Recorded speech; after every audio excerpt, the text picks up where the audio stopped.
Hey, welcome to Amp Up Solar Talk, where we break down all things solar to help you own your own power. I'm Kelly with Signature Solar, and today we're diving into mobile and off grid solar setups with Chuck Cassady. Chuck has been helping people turn buses or schoolies into fully powered homes on wheels. You can follow his adventure, his expertise at chuckcassidy.com and on his YouTube and Instagram channels. Today, Chuck is going to be sharing his expertise and he's going to be setting up reliable mobile solar systems. He's going to be talking to us about what they can power.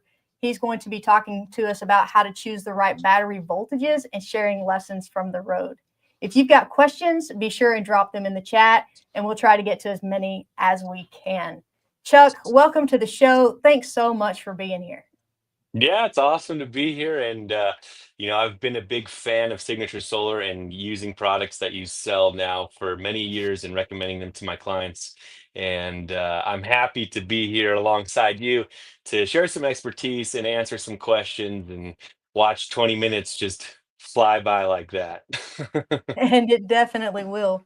So let's go ahead and get started. Chuck, I know a lot of Yeah, people get into off grid or mobile living for different reasons, whether it's the call of adventure or the desire for freedom, or maybe even just wanting to disconnect a little.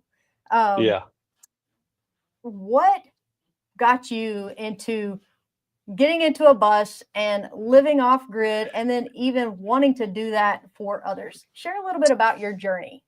Yeah, well, there's nothing too fancy about it. Originally, when I was first starting out, I actually started a party bus company when I was 19 years old. I was a broke college student, and we had an extra bus laying around that I lived in for one summer. And that just kind of started this thing. Over the course of many years, I lived in several different buses. It wasn't really until it was my third or fourth bus that I had done, I actually ended up on a TV show with it. That Wow. put me out in front of a lot of people, and people started reaching out to me. And that was when I realized I could turn this into a career, potentially building these out for people. Yeah, that was beginning back in 2008. And in 2012 was when I did my first off-grid solar system. It was just a 100-watt panel through a PWM charge controller into a little lead acid battery. But now we've come a long ways, and I've been, converting buses professionally for a decade now, and doing off-grid solar pretty much the whole time, and really kind of like pushing the envelope, doing things that people said couldn't be done right from the beginning, and being like, well, hey, we're doing it, so I guess it can be done. And it's really fun to see how far things have progressed just in the time I've been in the industry to make what was once impossible not only possible, but affordable and attainable for lots of people. And that's really exciting for me. Yeah, and we're looking at you in one of yours right now, and it's beautiful. Thank you. Yes, this is the bus that I call home, and we're off grid right now.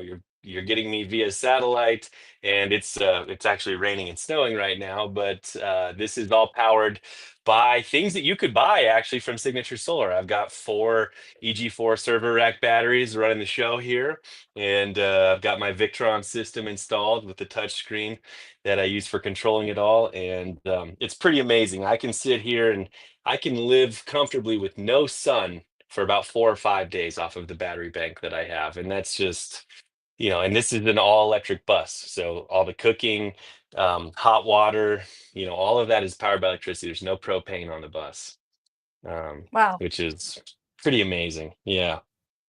that is amazing. So let's talk about, you talked about the batteries, you talked about some of the components. Let's choosing the right battery voltage, whether it's Yeah. 12 volts or 24 volts or 48 volts. That's a big decision in mobile applications. Um, can you Yeah. share a time when someone's choice of voltage either saved the day or caused some unexpected headaches, and what happened? Yeah. Yeah, I'd be happy to. I mean, in a nutshell, 12 volts was the standard in off grid, things like this for a really long time. And that was mostly a function of the fact that the things we could power were never that big. The battery technology wasn't there to really support high draw devices. The solar technology wasn't there to lead to lots of incoming solar wattage for recharging. And as these things developed, we started seeing higher power solar panels. We started to have the option now to maybe run air conditionings and things like that off your battery bank. Like I can run my induction oven, my hot water heater, my range, all of that now off of electricity. And so we're talking about lots of watts, and lots of watts means lots of amps. And without getting too technical, if you're Mm-hmm. moving lots of amps and lots of watts, the higher the voltage, the more that's possible, and the more efficient that can be. And so, a 12-volt system, that's great for a van. That's great if you only have maybe a 3,000 watt inverter and you're only going to put maybe 1,600 watts of solar on the roof. That's a big van setup, honestly. It's hard to fit 1,600 watts on the roof of a van. And then a Yeah. 48-volt setup on the other side, that's a much higher voltage. That's really good for big high power solar arrays and big high power inverter outputs.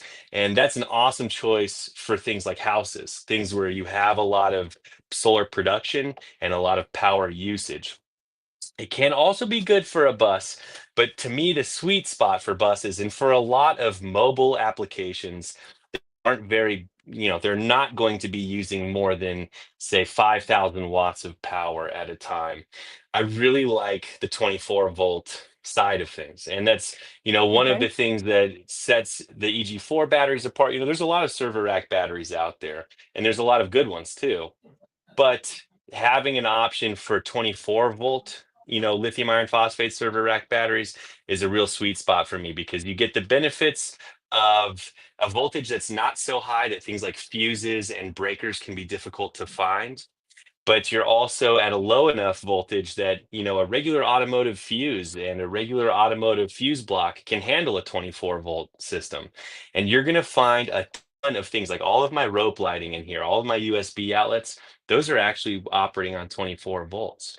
And so it's a great application and a really good fit for these kind of medium-sized mobile setups. Of course, if you're going to put 5,000 watts of solar on the roof, and if you're going to have two 5,000 watt inverters or something like that, 48 volts is definitely going to start to make more sense and be worth some of the headaches that you get when you switch up to that.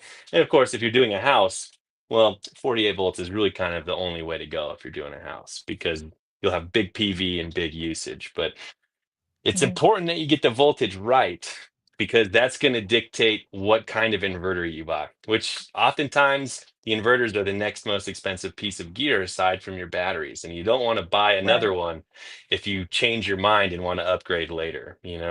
So you want to get that battery voltage nailed down early and make sure you pick one that's going to work for you. And if it's anything bigger than a van or a short bus, I think 24 volts the way to go. And if you're in a house, 48 is really the industry standard that you want to go with.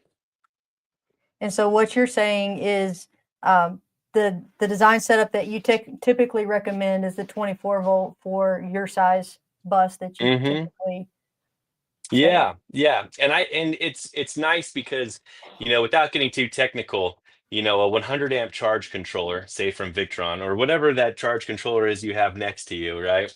Um, Hmm. that will output a 100 amp charge controller on a 12-volt system. It'll be capable of putting out, 1,200 to 1,400 watts of power. And when you bump that up to a 24-volt system, that same charge controller can now handle double that. It can handle, Right. 2,400 to 2,800 watts. And that's really where we're at. Like this bus I'm in now, it's not a huge bus, but I've got over 2,400 watts of solar on the roof.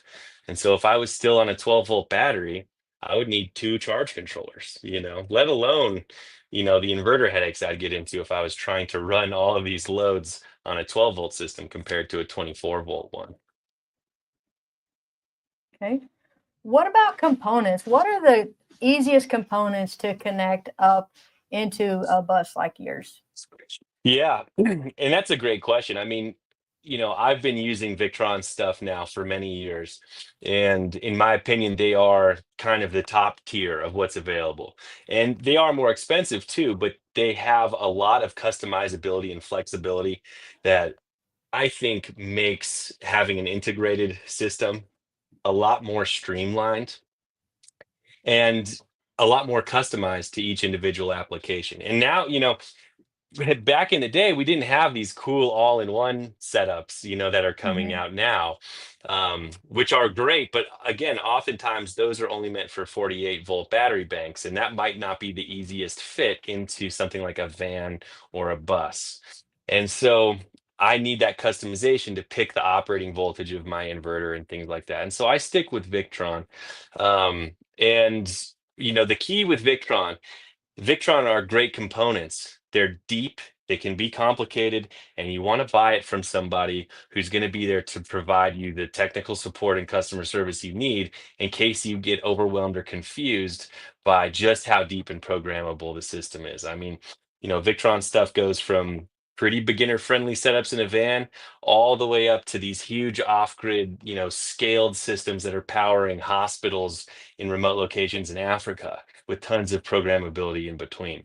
So you really want to make sure that you have good technical support and follow-up care after you buy that stuff. But for me, without a doubt, it's the Victron world is really where I like to recommend people to spend their money when they're building their systems. And so you think it's because of the reliability, the customer support, and the ability to customize the exact size that you need. Well said. Okay, all right. What do you think is the biggest misconception about mobile solar? Hmm. Wow, that's a good question. I think for a long time, a big misconception was that it wasn't as powerful as it actually is. Okay. When I did a system in the bus that got me on television, this was in 2014. Okay, so lithium was not really affordable at all, and solar panels have come a long way since then. But people like I told people I wanted to have solar powered air conditioning on my bus, and people were like, "That's not possible. You can't do it." And I was like, well, I'm gonna try. I did the math, it seems like it should work.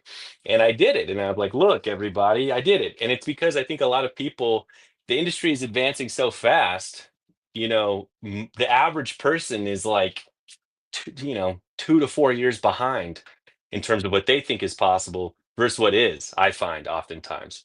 And Hmm. the fact that now I can not only get solar powered air conditioning, I can have an entire solar powered bus, where I'm cooking and making hot water and doing all those things also off of solar power.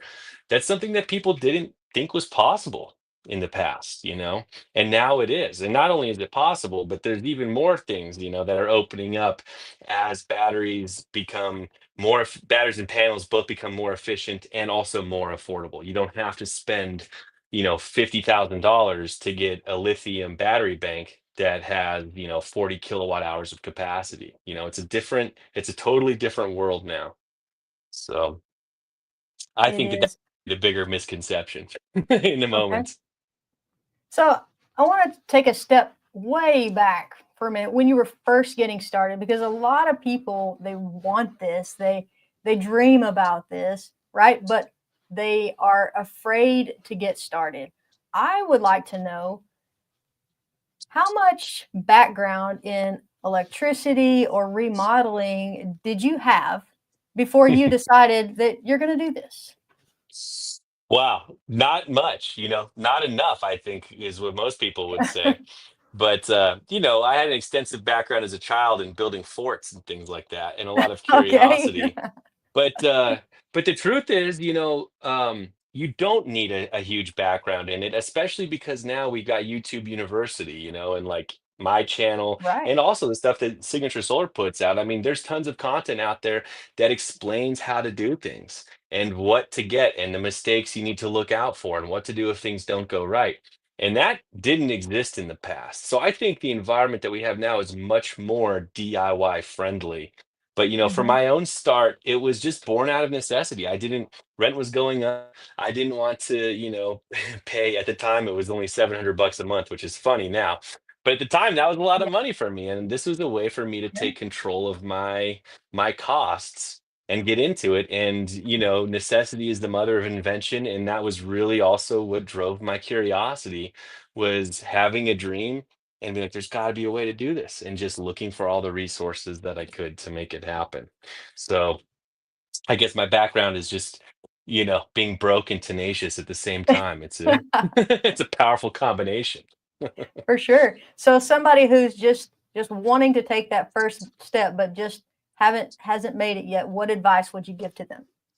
I would say figure out what you want to do, have a mission, have a goal, and then get out there and find resources and there's so many out there now. Find, the good resources that explain not only how to do that, but different is and look, now pretty much every company and every manufacturer, they make their own videos too that explain how their products works or how the products they sell work and can be compared or combined and paired up to meet different missions. So it's like pick your mission, decide what you want to do, and then just start researching, straight from the horse's mouth, people who have done it and are doing it and see how they did it.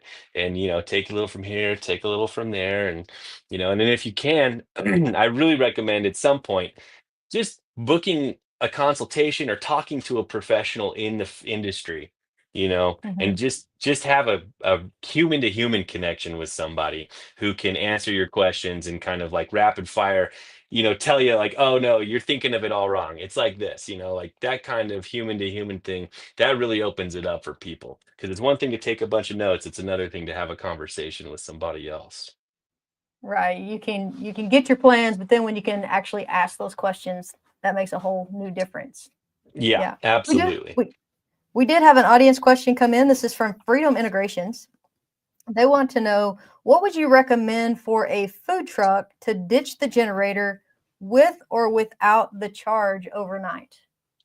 To ditch a generator? Was that what they Yeah. said? Well, Yes. the first thing I would ask would be this is how we do it. What's your mission? What are we trying to run off of electrical? Now, most food trucks, there's going to be some high heating demand appliances in there. Grills, ranges, flat tops, things like that. We are not at a point yet where it would be feasible to run all of that stuff off of battery power or solar. There's just too much energy being spent there. So, assuming that your big cooking loads are handled by propane and it's really just like maybe the occasional microwave, some vent fans, lighting, and things like that. I would try my best to do an energy audit, figure out how much all those things pull, how long you want to run them for, and then I would size a battery bank to hopefully be able to meet a typical 1 day run cycle. And if you have the roof space, throw some panels up there to supplement that. But if you have the ability to bring it home every night and plug it in and charge in, and recharge for the next day, I bet, as long as you're not doing anything ridiculous, I think, 2 to 4 server rack batteries sized with, a 3 to 6 thousand watt inverter would probably do you really well.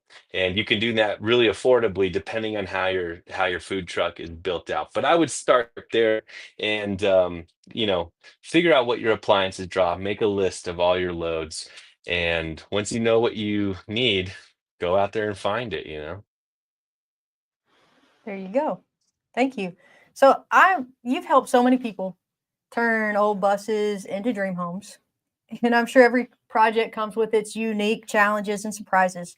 I'm curious about a favorite project, but not only that, maybe one where things didn't go quite as planned, Yeah. but ended up teaching you some lessons that were unforgettable in the end. Yeah, well, you're in luck because it is my favorite project, and it is one that had a pretty poignant learning curve when we were building the electrical system. So it was a beautiful vintage bus that we were restoring for a musician, and they want it to be just really nice, really done up. And this was back in 2018 when we started the project.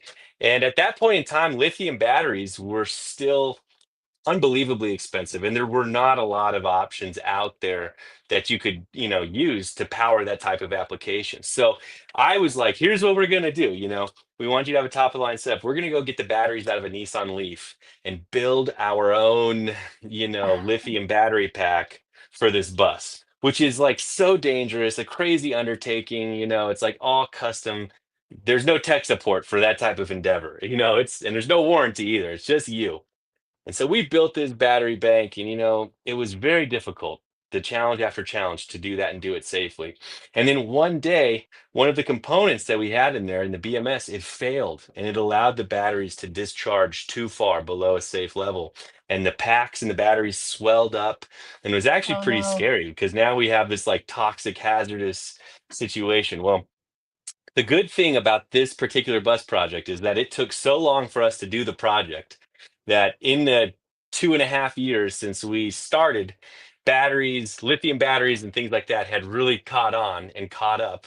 And I was actually able to, I ran it by the customer. I was like, man, like, I just don't feel good about doing this. Like, let's get you a normal battery off the shelf. And it was right after EG4 started offering their 48-volt server rack batteries. And I was like, this is the company, we've never used them before. I've heard a lot of great things about them. I've seen a lot of reviews. They seem well made. Like, are you cool with taking a risk on this company so that we avoid the risk of, this battery I made like exploding if I just make another one? We did. We went and got the EG4 batteries, and that bus is still out there jamming. Those batteries are doing great, and that was really what got me started using server rack batteries. That's why I, got in with Signature Solar, and that's why I work with you guys. And when I tell my clients who I do consulting with or for my own builds, the EG4 batteries have really been a game changer, and they've just continued to go down in price and up in quality and up in features that make them. I mean, if you have the room to fit them physically, it's hard for me to recommend a better battery for this type of application. But yeah, the days of DIY lithium batteries are behind me, and I really have no desire to ever mess with that. It's like not, that's not the hill I want to die on, I guess. Well, I didn't know that's what I was getting from that story, but I love that story. Thanks for sharing. Um, Yeah, you're welcome. Happy to. Chuck, thanks so much for joining us today and sharing your knowledge and your stories about mobile solar living. It's been a blast, and appreciate you Yeah, joining us. To yeah, everyone happy that's to be here. yeah, to everyone that's watching, appreciate you hanging out with us today. If you'd like to learn more from Chuck's vast expertise and his knowledge, tell them where they can find you, Chuck. Yeah, so you can catch me mostly on the YouTube these days, and it's just Chuck Cassady. Says ADY, not IDY. My Instagram is of the same handle. And if you're considering getting into this solar thing, you definitely want to tune in because I'm about to start a pretty deep dive into the how-tos of mobile solar. And we're going to start from picking your panels all the way down to wiring up the system.